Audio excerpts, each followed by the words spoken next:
જી sir, કઈ બનાવો તો કઈ જગ્યાનો છે ને કેટલા વાગ્યાનો? સવારે 5:30નો બનાવ છે. આપણે ભરતનગરમાં ખાતા આવેલા છે. ખાતા નંબર છે 4647. તેમાં કોઈ અગમ્ય કારણસર આગ લાગેલી, જેની અંદર વિભાગને જાણ થતાં ફાયર વિભાગને તરત જ 4 ફાયર સ્ટેશનની ગાડી ઘટના સ્થળ પર મોકલી આપેલી.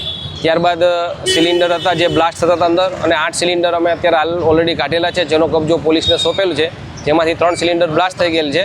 અને ખાતા છે બંને 46 અને 47, જેમાં ત્રીજા માળ ઉપર એ લોકોએ પતરાનો શેડ બનાવેલો છે.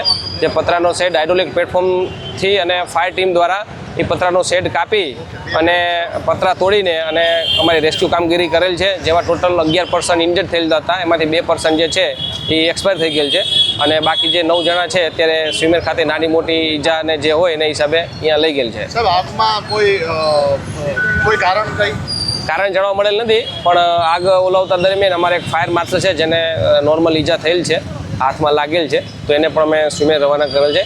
અને ઘટનાની અને ફાયર કોલની ગંભીરતાને જઈ ફાયર ખાતાના અમારા વડાશ્રી, ચીફ ફાયર ઓફિસર શ્રી સહિતની પૂરો ટીમ જે ઘટના સ્થળ પર હાજર હતી અને અત્યારે અંડર કંટ્રોલ છે. અને જે પણ બ્લાસ્ટ થયેલા સિલિન્ડર છે એલપીજીના, એ અમે પોલીસને હેન્ડઓવર કરેલ છે તપાસ માટે.